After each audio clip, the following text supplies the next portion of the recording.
านกำลังฟังสถานีวิทยุกระจายเสียง FM 104.5 เมกะเฮิรตซ์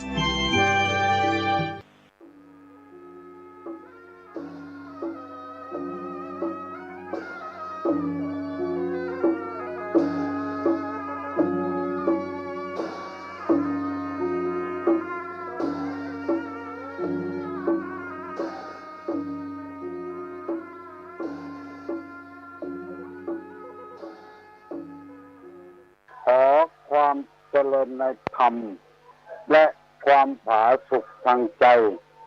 จงได้บังเกิดมีกับท่านสาธุชนคนดีผู้เจริญอยู่ในศีลผู้เจริญจริงอยู่ในธรรมทุกท่านพร้อมกันนี้ขอยกมือ10 นิ้วกราบอาราธนาเอาคุณพระแก้วเจ้าทั้งสามบุญศีลบุญทานที่ได้กระทำปั้มเปิงมาในอดีตและกำลังจะทำเวลานี้คุณพ่อคุณแม่คุณครูบาอาจารย์ผู้ประพฤติประสาทวิชาความรู้เชื่อบ้านเชื่อเมืองเชื่อวัดเชื่อวาพระสยามเทวาธิราชสิ่งศักดิ์สิทธิ์ทั้งหลายอันรักษาบริเวณของเขตล้านนาไทยมีพระบรมธาตุเจ้าดอยสุเทพจังหวัดเชียงใหม่พระธาตุเจ้ามาริพุนชัยจังหวัดลำพูนพระธาตุเจ้าลำปางหลวงจังหวัดลำปางพระธาตุเจ้าจ้อแฮจังหวัดแพร่พระธาตุเจ้าดอยตุงจังหวัดเชียงรายพระธาตุเจ้าขิงแกงจังหวัดน่านพระธาตุพระพุทธรูปพระเจ้าตนหลวงจังหวัดพะเยาและพระธาตุเจ้าดอยกองมูจังหวัดแม่ฮ่องสอนครูบาเจ้าศรีวิจัยนักบุญแห่งล้านนาไทยเป็นต้นขอยกมือ10 นิ้วกราบอาราธนาและเชิญชวนมาปกปักรักษาท่านสาธุชนผู้เจริญในศีลในธรรมที่รับฟังรายการนี้ทุกท่านท่านทั้งหลายมีความสุขกายสุขใจเหมือนกันทุกตนทุกองค์ทุกผู้ทุกคนก่อนที่จะได้ดำเนินรายการต่อไปนี้ขอเชิญชวนมวลท่านพุทธบริษัททั้งหลายได้ยกมือ10 นิ้วไหว้พระเพื่อให้เกิดความเป็นสิริมงคลกับตัวกับครอบครัวกับธุรกิจหน้าที่การงานสิ่งแวดล้อมพนมมือขึ้นเลยว่าพร้อมกันอะระหังสัมมาสัมพุทโธภควาพุทธังภควันตังอะภิวาเทมิกราบสวากขาโตภควตาธัมโมธัมมังนัมมัสสามิกราบสุปฏิปันโนภควโตสาวกสังโฆสังฆังนัมมามิกราบหันทะมยังพุทธัสสะภควโตบุพพะภาคณะมะกะลังกะโลมาเสนะโมตัสสะภะคะวะโตอะระหะโตสัมมาสัมพุทธัสสะนะโมตัสสะภะคะวะโตอะระหะโตสัมมาสัมพุทธัสสะนะโมตัสสะภะคะวะโตอะระหะโตสัมมาสัมพุทธัสสะพุทธังสรณังคัจฉามิธัมมังสรณังคัจฉามิสังฆังสรณังคัจฉามิตุติยัมปิพุทธังสรณังคัจฉามิตุติยัมปิธัมมังสรณังคัจฉามิตุติยัมปิสังฆังสรณังคัจฉามิตติยัมปิพุทธังสรณังคัจฉามิต ปะติยัมปิธัมมังสรณังคัจฉามิปะติยัมปิสังฆังสรณังคัจฉามิอิติปิโสภะคะวาอะระหังสัมมาสัมพุทโธวิชชาจารณะสัมปันโนสุขโตโลกาวิโตอนุตตโลปุริสะธรรมสารถิสัทธาเทวะมนุษย์สานังพุทโธภควาติสวากขาโตภควตาธัมโมสันติติโกอาคาลิโกเอหิปัสสิโกโอปนะยิโกปัจจัตตังเวทิตาโพวิโยงิติสุปฏิปันโนภควโตสาวกสังโฆปุจุปฏิปันโนภควโตสาวกสังโฆญาญะปฏิปันโนภควโตสาวกสังโฆสามิจิปฏิปันโนภควโตสาวกสังโฆญะติตังวัตตาลิปุริสายุคานิอัฏฐาปุริสาปุคลาเอกะภควโตสาวกสังโฆอาหุไนโยปาหุไนโยปักขิไนโยอัญจลิกาลนิโยอนุตตะลังบุญญาเกตังโลกัสสาติกราบหนึ่งกราบสองกราบสามกาเลนะธรรมสวนังตัมมังกะละมุตตะมังมาแล้วเนอะมาแถมแล้วมากู้เจ้า6 โมงถึง7 โมงที่ว่ามานั่นก็คือเสียงกลองเสียงมังต่ำเข้าเสียงที่เจ้าเทศนาธรรมเป็นเสียงที่เป็นสิริมงคลสำหรับผู้ที่ชอบฟังธรรมะอาจจะบ่เป็นมงคลสำหรับคนที่บ่ชอบฟังธรรมะมาถึงบ้านมาถึงเรือนมาถึงในเรือนมาถึงที่นอนมาถึงในสุดในมุ้งมาถึงหม้อข้าวเตาไฟมาถึงในห้องน้ำมาถึงในรถมาถึงกาดมาถึงกุฏิกุฏังที่พอดกวนพ่อมาพ่อตาพวกแก้วพวกเปิงพวกมูลเปิดวิทยุฟังเวลานี้มาเพื่อเป็นอาหารทางจิตทางใจสำหรับท่านผู้ฟังผู้ปรารถนาดีต่อบ้านต่อเมืองต่อตัวเองพยายามตั้งใจฟังดีๆเวลานี้ได้มีสถานีวิทยุทั้งชุมชนและวิทยุต่างๆได้ถ่ายทอดเอาเสียงนี้ออกกระจายเสียงหลายจังหวัดหลายอำเภอเช่นจังหวัดแพร่จังหวัดน่านจังหวัดเชียงรายจังหวัดลำพูนอำเภอฝางอำเภอเป้าวิทยุชุมชนได้เปิดรับเอารายการนี้ให้บ้านได้ฟังเพื่อเป็นคติสอนอกสอนใจชีวิตประจำวันให้คนเอานี้มีจิตใจเข้มแข็งขึ้นบอกให้อ่านต่อโลกบอกให้อ่านต่ออาธรรมลุกขึ้นมาปฏิบัติธรรมฟังธรรมกันการฟังธรรมตามกาลเวลาจะเป็นมงคลชีวิตของเราตลอดไปเวลานี้ยังบ่ได้ทำการทำงานอย่างตัวกำลังนอนอยู่ก็มีกำลังลุกอยู่ก็มีกำลังขับรถอยู่ก็มีกำลังจะนึ่งข้าวหุงแกงก็มีกำลังจะซักผ ผ้าซักตัวอยู่ก็มีกำลังจะล้างถ้วยล้างช้อนกินไม่ประวาไม่ได้ล้างเพราะมันค่ำเกินไปกำลังทำการทำงานโดยแล้วกำลังจะฟังธรรมะโดยเพื่อขัดเกลาความเศร้าความหมองที่อยู่ในจิตในใจไล่น้ำเน่าออกจากจิตจากใจเอาน้ำใส่เข้าไปแทนเพื่อให้ความทุกข์ใจได้เบาบางลงไปหรือในที่สุดจะหายไปเพราะคนเอาบอกเข้าใจ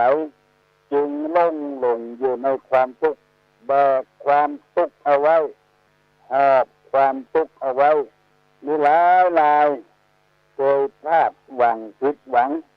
จากการที่มีผัวบดีมีเมียบดีมีลูกบดีข้ามพ่อข้ามแม่เอาใจตัวเองว่ากำลังหลงอยู่ในสภาวะเช่นนี้ถ้าได้ฟังทำไปบ่อยๆเอาจะได้ฟื้นเอาจะได้มีสติมีปัญญาเพิ่มเติมขึ้นต่อไปหลายวันแล้วตุลุงได้นำเอาเรื่องความทุกข์มาเสนอให้พี่น้องทั้งหลายฟังว่า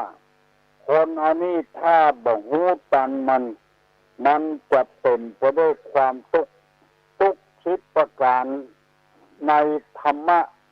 พุทธศาสนามีอยู่ว่าสภาวะทุกข์ประจำสังขารได้แก่การเกิดมาก็เป็นทุกข์ความแก่มาก็เป็นทุกข์พยาธิมาเบียดเบียนก็เป็นทุกข์สองก็กินแล้วก็ทุกข์มันจรมาคือมีความโศกความเศร้าความเสียใจมีโทมนัสมีอุปยามันจะจรมาหาเฮาทั้งที่ว่าแล้วได้อย่างบ่เหมือนใจซื้อรถก็บ่เหมือนใจเป็นทุกข์กับรถมันจรมาเองเพราะเอาไปเสาะหามันก็จรมาหาเฮาเป็นนี่เป็นสินต้นตั้งใดก็ดีส่งนี่เก่านี่ใหม่ทับถมจนอยู่บ่ได้หนีออกบ้านออกจองเพราะทุกข์จรมาหาเฮาสามนี่พัทธทุกข์เนืองนิดคือทุกข์เป็นเจ้าเรือนได้แก่ความหนาวก็เป็นทุกข์ร้อนก็เป็นทุกข์หิวถ้าอยากกินน้ำก็เป็นทุกข์กระหายก็เป็นทุกข์ปวดขี้ปวดเยี่ยวก็เป็นทุกข์อันนี้เรียกว่านิพพัทธทุกข์ภัยหลีกเลี่ยงบ่ได้สักคนแล้วข้อที่สี่ว่าทุกข์พยาธิทุกข์ก็เป็นพยาธิต่างๆตามสมมุติฐานมีอวัยวะอันเป็นเจ้าการบัตรทำหน้าที่ปกติเช่นตาเคยพอกเคยหันบัตรทำหน้าที่ของตาก็เป็นทุกข์หูเคยได้ยินซ้ำหนวกซ้ำตันตัวหัวก็เป็นทุกข์หูดังเคยดมกลิ่นหายใจเข้าหายใจออกบัตรทำหน้าที่หูดังตันหูดังปวดก็เป็นทุกข์เชี่ยวบัตรทำหน้าที่ของเชี่ยวก็เป็นทุกข์ปวดทุกอย่างในอวัยวะร่างกายที่มันเกิดขึ้นมางอกออกมาตับไตไส้พุงบัตรทำหน้าที่ของมันก็เป็นทุกข์อันนี้เป็นห้องกันว่าพยาธิทุกข์ก็เป็นพยาธิต่างๆนานากินเอ็นกระดูกเยื่อในกระดูกม้ามหัวใจตับทั้งผืดไตปอดไส้ใหญ่ไส้น้อยบัตรทำหน้าที่ของมันได้เสนอไปแล้วอยู่สี่ทุกข์แล้ววันนี้จะได้นำเอาคำว่าสันตาปะทุกข์มาเสนอข้อที่ห้าสันตาปะทุกข์นี้หมายถึงทุกข์คือความร้อนรุมหรือทุกข์ร้อนได้แก่ความกระวนกระวายใจ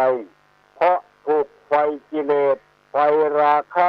ไฟโทสะไฟโมหะมาเผาอันนี้ก็เกิดความทุกข์ขึ้นเพราะกิเลสให้ได้ล้ำไปให้มีล้ำไปให้โรยล้ำไปแล้วบ่ได้ดังใจก็เกิดความทุกข์ขึ้นเพราะว่าคนนั้นจะเป็นภัยก็ตามเพราะราคะโทสะโมหะไฟ ผาผลาญอยู่ตลอดเวลาราคะคืออันหยังโทสะคืออันหยังโมหะคืออันหยังโลภะคืออันหยังกิเลสนั้นเผาใจเอาตรงวันนี้เกิดความโลภขึ้นให้ได้เหมือนอกเหมือนใจแล้วบัดได้เหมือนอกเหมือนใจก็เกิดความทุกข์ขึ้นความทุกข์ประเภทนี้ต้นห้องกันว่าสันตาปทุกข์คือการเผาไหม้ภาษาของวิทยาศาสตร์ว่าการสันดาปการเผาไหม้สันดาปนี่คือการเผาไหม้ภาษาบาลีว่าสันตาปทุกข์มันร้อนดุมในหัวอกในใจตลอดเวลาคือกิเลสมันเผาหัวอกหัวใจกระวนกระวายใจนอนก็บ่หลับกินก็บ่ลำตู้ไผ่ก็บ่เมื่อนเพราะกิเลสมันร้อนดุมมันเผาผลาญกิเลสนั้นจะได้แก่ความโลภราคะความกำหนัดความยินดีตาไปหันหูให้ได้เมื่อบ่ได้ก็เป็นทุกข์มันเผาผลาญพอได้มาแล้วก็เป็นทุกข์สมมุติง่ายๆว่ากดใจเขาได้ไม่ยิงแม่ยิงเขาได้ประจายกิเลสมันจะเผาอยู่ตลอดเวลาให้หันหน้าหันตากันเมาหากันที่กรรมบักเก่าพูดว่าบ่ได้หันตาพอได้หันหน้าหันตุ่นแกขาก็แล้วบ่ได้หันเนื้อพอได้หันเหี้ยวผู้ใจที่อ้ายใจบานเนี่ยมันกระวนกระวายอยู่เนี่ยมันถ้าเอาบ่หูตันมันจะบ่ม่วนอกบ่ม่วนใจหรือว่าคนรักจากเอาไปแม่ยิงที่เฮาฮักไปติดกับผู้ชายอื่นก็ชายที่เฮาฮักไปติดกับแม่หญิงอื่นอันนี้สังกระวนกระวายใหญ่เลยเสียอกเสียใจความโกรธความเครียดความแค้นสารพัดอย่างมันมีในใจทั้งหมดเผาอยู่ตลอดเวลาพระพุทธเจ้าเป็นที่เคารพสักการะบูชาของเราเพิ่นหันว่าสิ่งเหล่านี้มันบ่ใช่มีบุญมีคุณอย่างมันเป็นโทษเผาพลังใจสันดาปเผาไหม้ทำให้จุดนักเครียดก็เครียดเข้า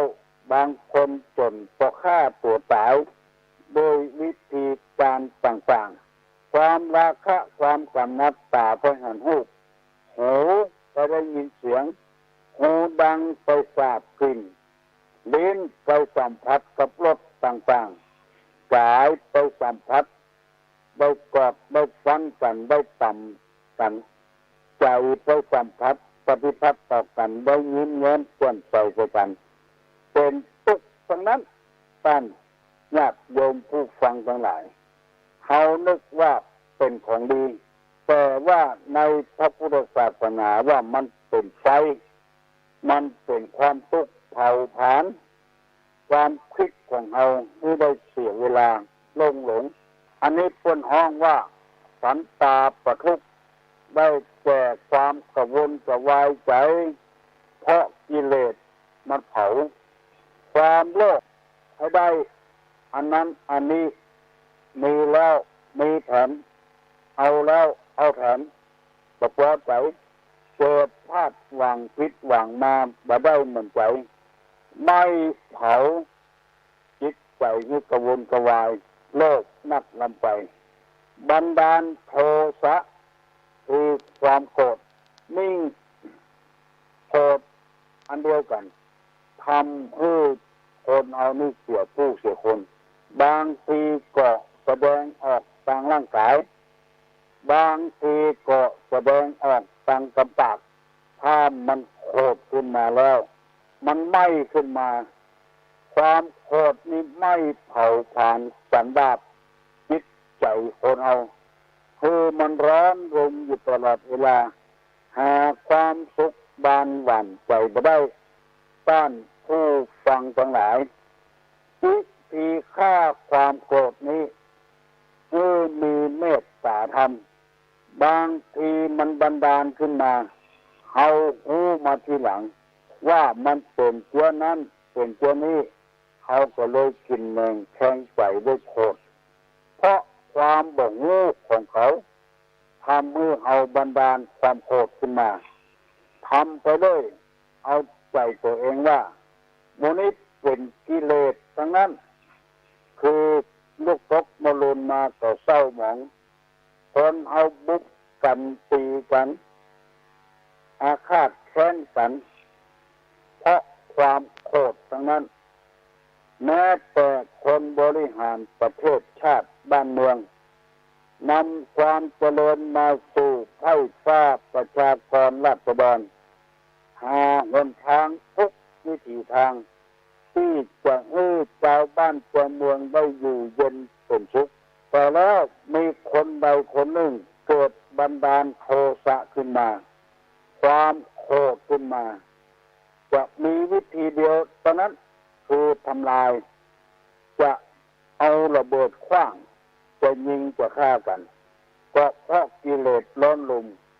หมู่ที่ไล่ฟันต้นต่ำถนนหนทาง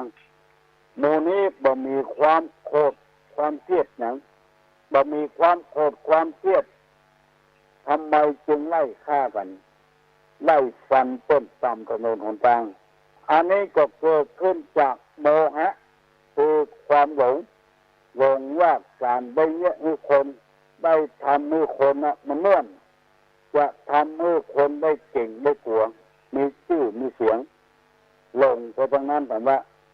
อันนี้คือตัวกิเลสทั้งโกรธทั้งหลงทั้งโลภมันลุมเล้าอยู่ในจิตในใจโลภะโทสะโมหะเข้าเผาผ่านจิตใจสันดาปอันนี้พวกน้องว่าสันตาปทุกข์วิธีแก้สิ่งเหล่านี้ถ้าเอาพอผลมันแก้ยากถ้าเอาจะแก้อย่างเดียวนั่นก็คือคนเอานั้นมีชะตาชีวิตบ่เหมือนกันบางช่องก็เกิดในตระกูลสูงตระกูลที่ร่ำรวยบางช่องก็เกิดในตระกูลต่ำทุกข์ยากลำบากชีวิตคนอันนี้บ่เหมือนกันคือพอเอาธรรมชาติถ้าเอาพอเอาธรรมชาติแล้วเอาจะได้สบายใจโลภะโทสะโมหะมันจะหายไปธรรมชาติที่ว่านี่เช่นไรเช่นมะม่วงหรือมันหน่อยใหญ่มันกันหมดมันเป็นไปบ่ได้เชื้อไผ่เชื้อมันลำไยจะให้มันเหมือนกันหมดก็เป็นไปบ่ได้เชื้อไผ่เชื้อมันมะม่วงบางเชื้อก็หวานบางเชื้อก็ส้มสุกแล้วก็ยังส้มอยู่บางเชื้อก็หวานหน่อยใหม่ๆก็ยังหวานอยู่มันเป็นธรรมชาติถ้าเอางูเรื่องธรรมชาติแล้วเอาจะได้สบายใจคนเอานี้มันเป็นวันนี้มันหลงอยู่ในวัตถุนักเกินไปมีรถอยู่กันแล้วยังบ่พอใจตัวไปซื้อผ่านกันถ้าเศรษฐกิจมันล้มเหลวขึ้นมารถที่เขาซื้อมาบ่ได้รับคนโดยสารบ่ได้รับจ้างใส่ของอยู่บ่ได้เขาก็เดือดร้อนทำแล้วเพราะบ่มีรายได้ส่งให้เพิ่นเพราะความโลภของเขามันเผาผ่านอยู่ตลอดเวลาเกิดความทุกข์ใจขึ้นแล้วก็มาเวทนาตัวเขาว่ามันเป็นกรรมเป็นเวรของเขาคนอื่นนั้นบ่เป็นอย่างนี้เขาอย่างเป็นอย่างนี้เพราะความโลภของเขาเพราะความโกรธของเขาเพราะความหลงของเขาหลงในทางที่บ่ดีบ่งามผัวก็มีอยู่แล้วไปติดตัวใจอื่นแถมบัดซอดใจในผัวของตัวเองเมียก็มีอยู่แล้วบาปซอดใจในเมียของตัวเองกิเลสมันเผาผ่านอยู่ตลอดเวลาให้ของให้ตั้นผู้ฟังทั้งหลายจะเป็นผู้เจ้าพระนายเป็นต้นตายไม่มีข้าราชการบ้านเมืองพวกค้าพาณิชย์คนทำให้ทำสวนคือตั้งอยู่ในสภาวะที่มัชฌิมาปฏิปทา ที่พระตถาคตของเราได้ปฏิบัติมาอย่าไปเข่งน้ำไปอย่าไปงานน้ำไปเพื่อมอกฟองอายพอดีอย่าไปให้รวยรวยเกินไปอย่าไปขี้ค้านเกินไปมอกฟองอายพอดีถ้าโคตรมาแล้วก็เอาใจตัวว่าใครว่าบ่ฟังเพราะความโคตรเมื่อลุนมาก็เลยกินแหนงแทงใส่ไปเนี่ยคนก็เลยรู้กันว่าเมื่อโคตรนี่มันเป็นที่บุกลูกบุกเมียตีลูกตีเมียบุกเข้าของทรัพย์สมบัติเมื่อมันบันดาลโคตรขึ้นมาอันนี้มันเผาอยู่ตลอดเวลามันสันดาบเรียกว่าสันตาปะทุกเผาตลอดเวลาใครได้ยศถาบรรดาศักดิ์ล่าบ่ล่าหาวิธีการต่างๆที่จะให้ป้นห้องว่าเป็นพ่อหลวงเป็นพ่อกำนันเป็นอบตก็เป็นพระครูก็เป็นเจ้าคุณก็ยอมไปเสียเงินเสียทองแม้กระทั่งทุเจ้าเพราะความโลภมันเกิดขึ้นเมื่อปีที่แล้วหนังสือพิมพ์ลงทุเจ้าต่างภาคอีสานได้เป็นพระครูสัญญาบัตรมายังแบบได้จนเอกตัวได้จนโทแล้วมีหนังสือมาหาบอกว่าพระคุณเจ้าทำความดีมามากมายกายกองท่านจะได้เป็นเจ้าคุณเพราะว่าต่างเจ้าต่างนายต่างบนเขาพิจารณาแล้วว่าท่านเหมาะสมจะได้เป็นเจ้าคุณก็เลยเอาเงินให้เพื่อนเมื่อลืมมาเสียอกเสียใจ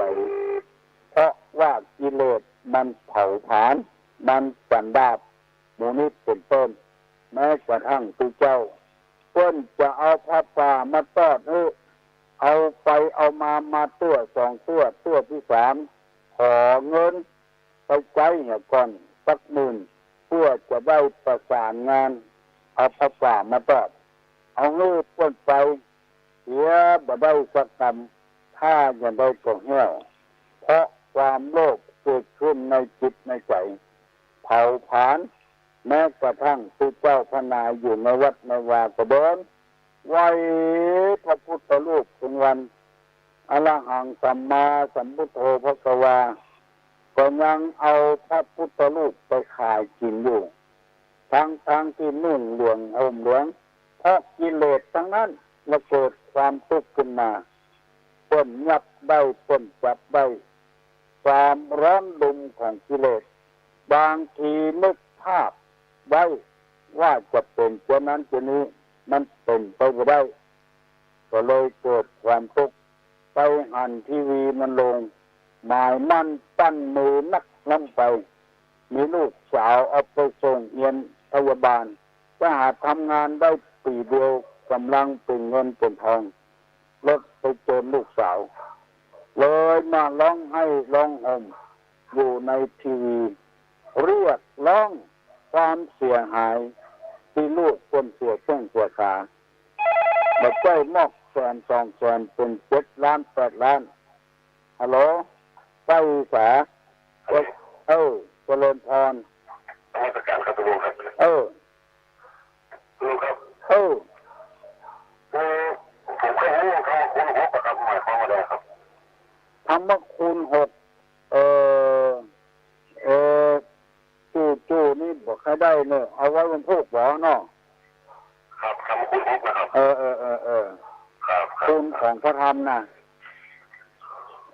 ลืมไปห้องแล้วเนาะว่ามันจะไปเสี่ยงวันพวกเนาะครับผมจะลองฟังนะครับเจริญพรเพราะ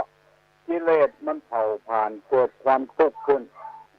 อันนี้เป็นเหตุให้คนเอาเกิดความทุกข์มีคำถามออกมาว่าความรักที่ใดมีรักที่นั่นมีทุกข์ในพระพุทธศาสนาก็ว่าจะอ่าน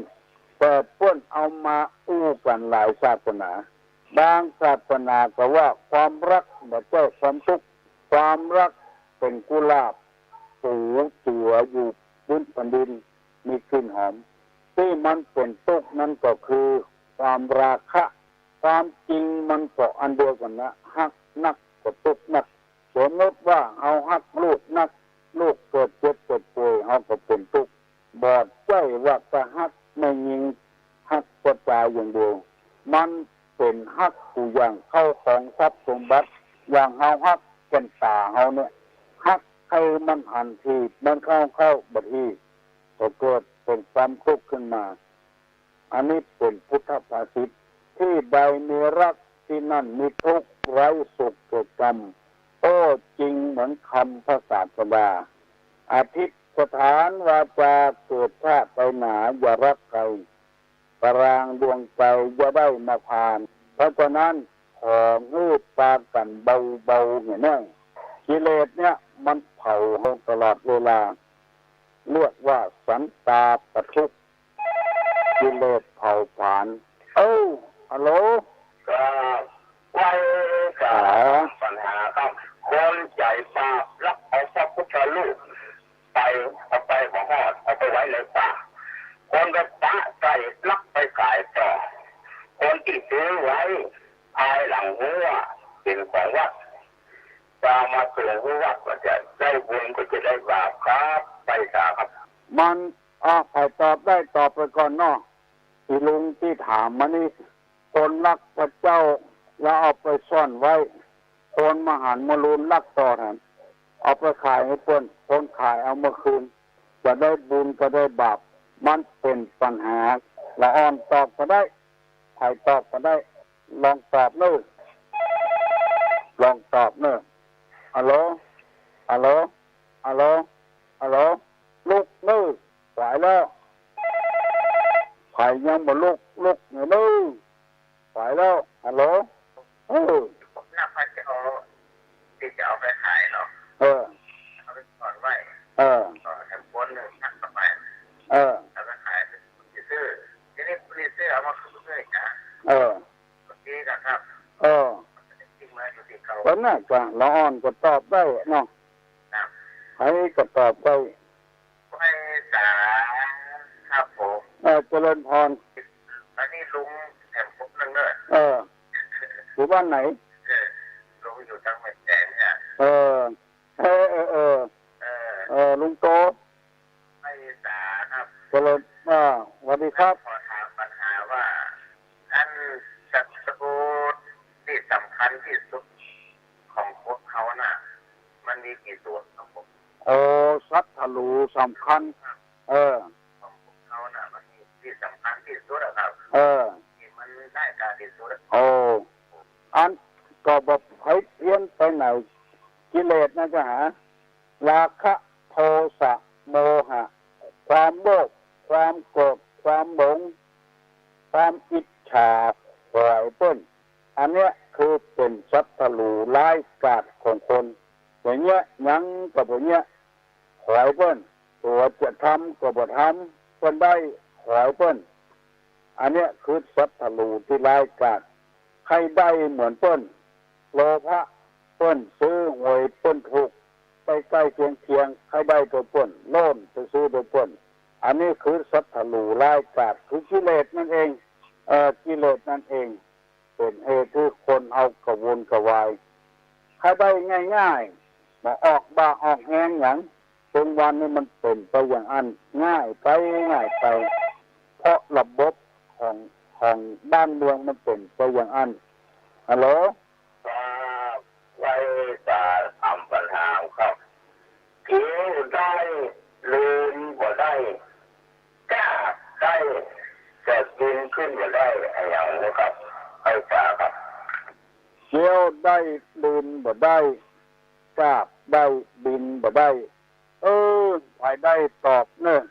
วันนี้จะขออนุโมทนากับญาติกับโยมที่เอาสตางค์มาออมเพื่อเป็นทุนการศึกษาของพระเนนที่จะจัดงานวันที่16นี้พ่อน้อยจันแม่จันเตงบ้านปัจจี้เอามาออม1,000 บาทฮัลโหลสาธุลุงเจ้าเขาทราบปัญหาลุงบังหรอเขาได้ลืมมาได้นี่ก็อาจจะมากับตลุงเนาะกล้าได้บินมาได้นี่ก็อาจจะตุลีจ้ะ ถ้าจะถูกต้องละก็น้อยจันแม่จันเต็งปัจจี้1,000 บาทนายสุรภพนางรุ่นคำตา1,000 บาทที่เอามาออมกับตุลุงนะนายบุญธรรมไกรราชละปูน1,000 บาทพระใบดีกาไกรราชวัดหนองเงือก5,000 บาทคุณกรกฎสิริชัยยาบุญแม่เหี้ย500 บาทนางนงนุชโลหะนันท์200 บาทชมรมผู้สูงอายุนครพิงค์3,000 บาทสภาวัฒนธรรมตำบลนนแก้ว 50,000 บาทก็มีแสงนุน500 บาทพระครูคำมุลวรธรรมโม500 บาทคุณอเนกคุณอุไรบรูญสนธยา 4,500 บาทเฮียเม้งอันนี้ก็ขอขอบคุณอนุโมทนาเน้อไปจะร่วมบุญกับคณะสงฆ์อำเภอแม่ริมกับมูลนิธิบุญญาภรณ์วันที่16นี้เน้อเขาจะได้ฉลองพัฒมหาปรริญญา4 ประโยคสอบที่วัดโสภณารามฮัลโหลสอบที่วัดโสภณารามแล้วก็นักธรรมตรีโทเอกกับอภิธรรมฮัลโหลไว้จะทำปัญหาครับเขาว่าปัญญาปกครองเมืองมีอำนาจเป็นขยะถูกผู้เมืองแต่มีปัญญาเนี่ยโสดหนึ่งส่วนมากคนตัวทั่วโลกคือปัญญาอย่างครับไว้จะครับจะตอบเลยเนอะเพื่อบอกให้มันเยืดเยื้อ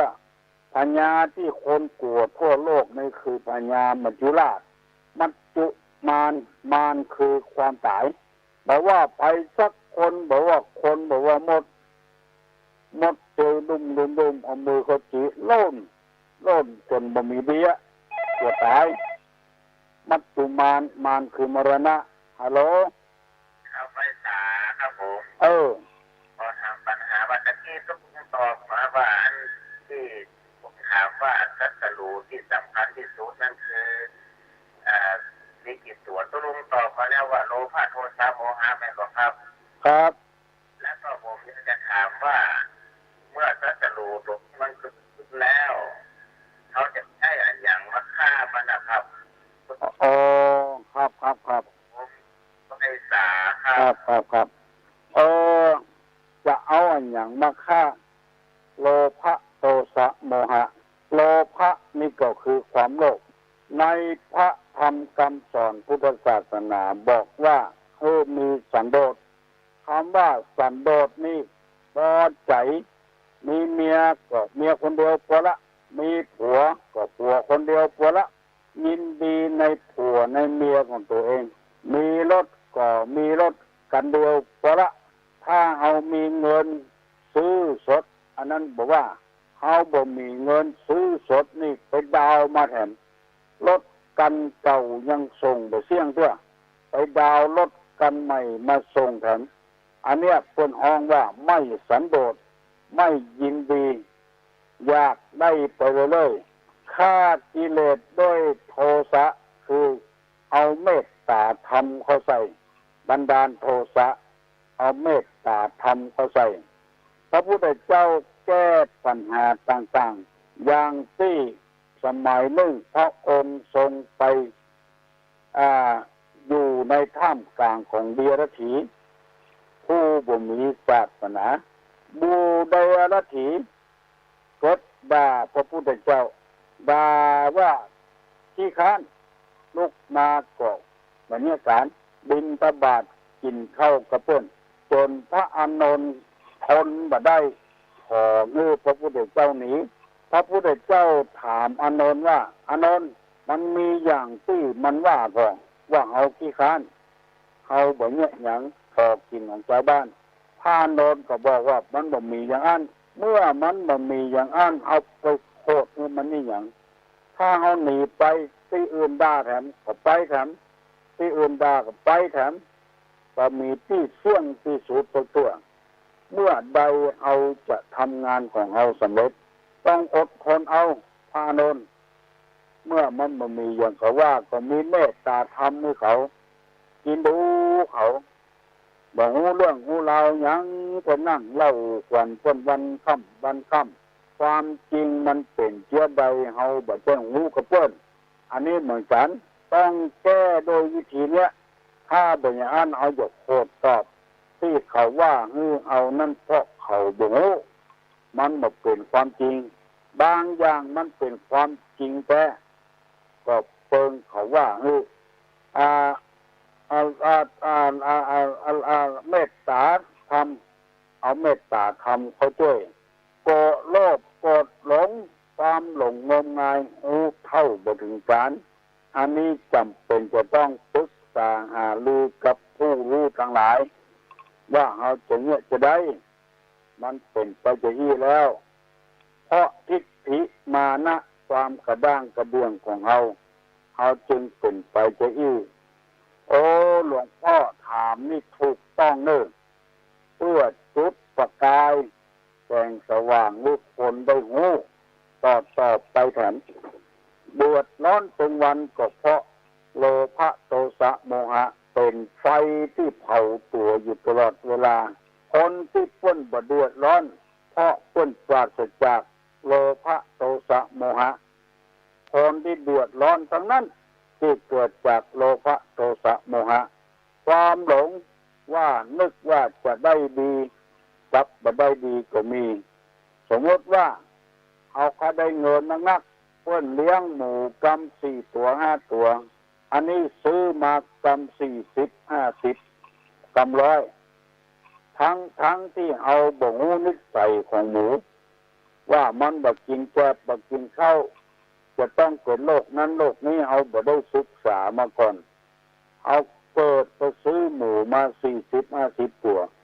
ตายตัว2 ตัวแล้วก็มาตุกใจเพราะความหลงงมงายทั้งนั้น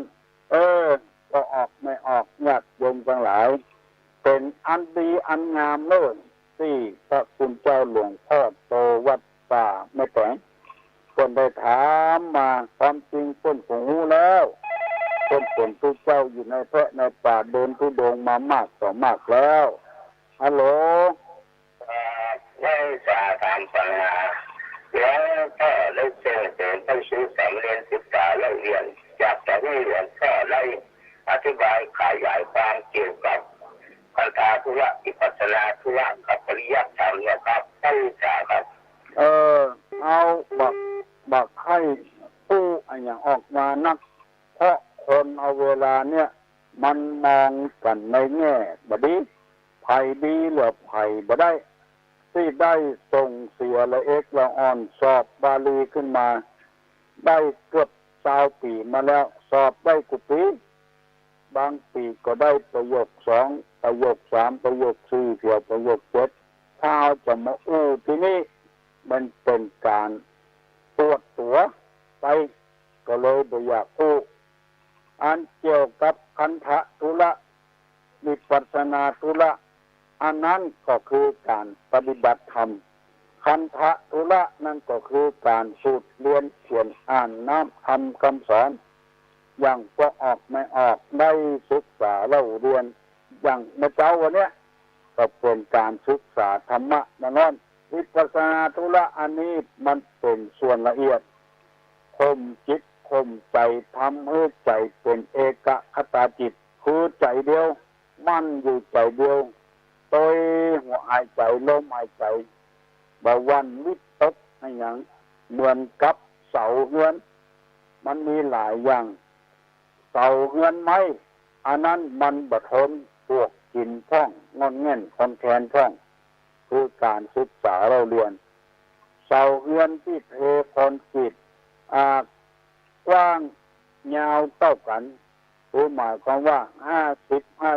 50เลิกก็50กว้างก็50เทคอนกรีตลงไปแล้วเอาตะแกรงลงไปเทฐานมันแถมเอาปิมเขาตั้งเทเสามันมั่นคงถาวร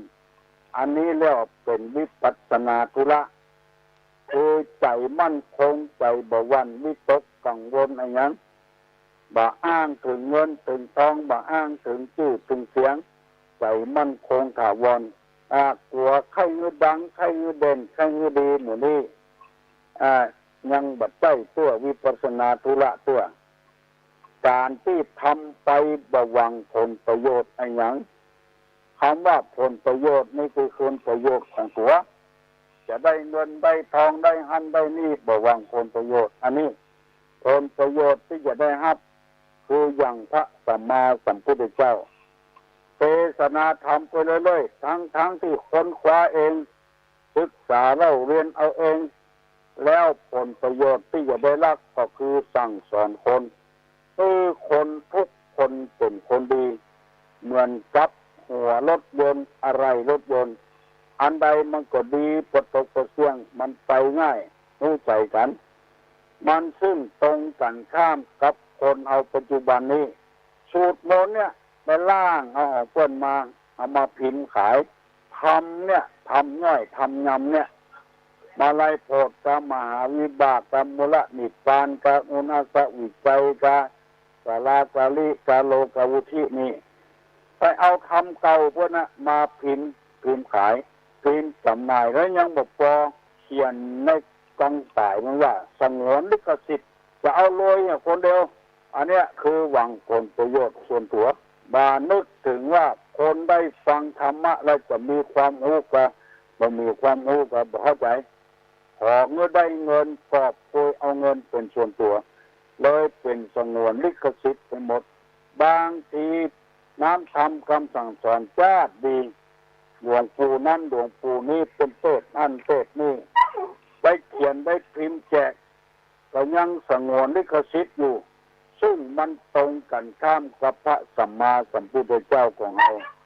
บ่วิตกบ่กังวลอะไรอย่างพอคนส่วนมากได้รับน้ำธรรมคำสอนเป็นคนดีอย่างหมดทั้งโลกเนี่ยเป็นคนดีเนี่ยประตกประเสียงมันอยู่ด้วยกันม่วนรู้กันอย่างกันได้วันนี้เป็นต้นบ่มีอิจฉาตาร้อนบ่มีการชิงดีชิงเด่นซึ่งกันและกัน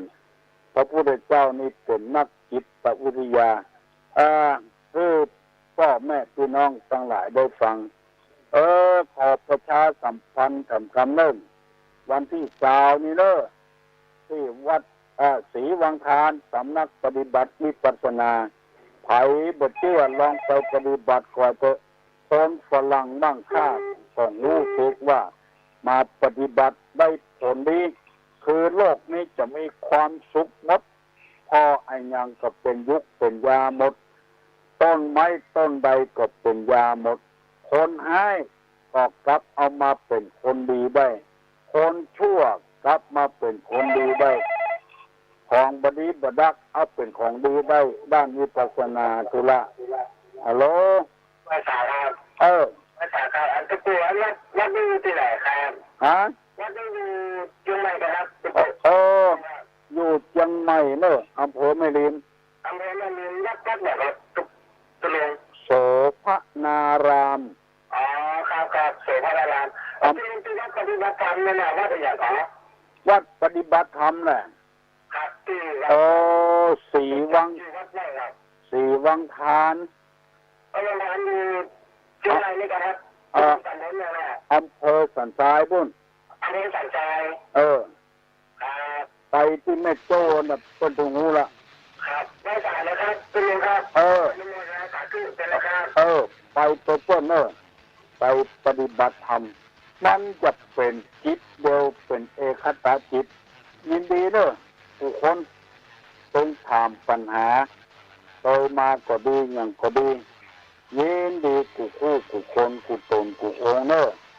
เอาช่วยกันระดมนะเอามีมันสมองเพื่อจะช่วยชาวบ้านก็จองได้ที่เพิ่นบอก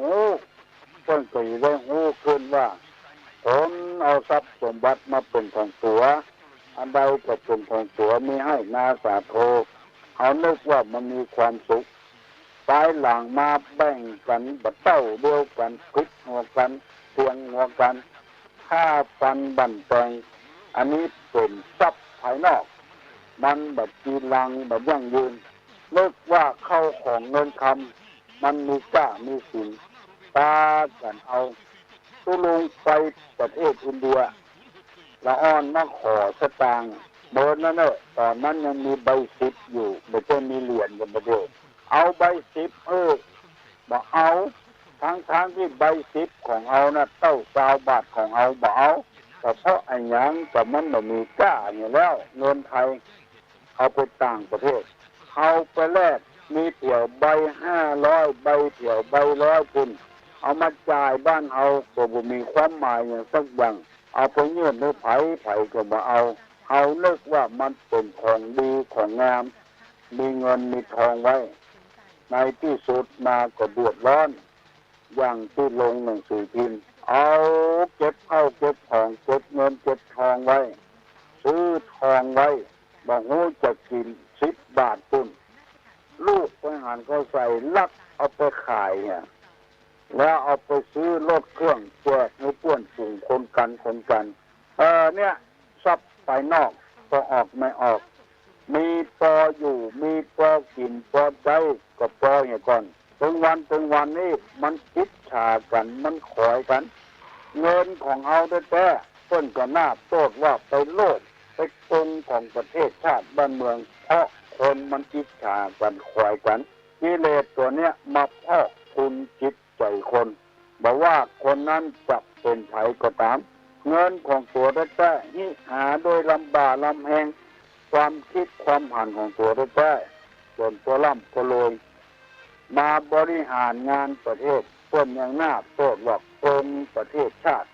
จำเป็นจะต้องปากันกู้ประเทศชาติทุกคืนมามันเป็นเจ้าอี้ทรัพย์สมบัติภายนอกทำการทำงานพอประมาณเนี่ยการพักผ่อนอย่าพ้องอย่าไปเอาเกินแก่ลำไปไอ้ยังกับเป็นของเฮาอย่างหมดมันตุกใจ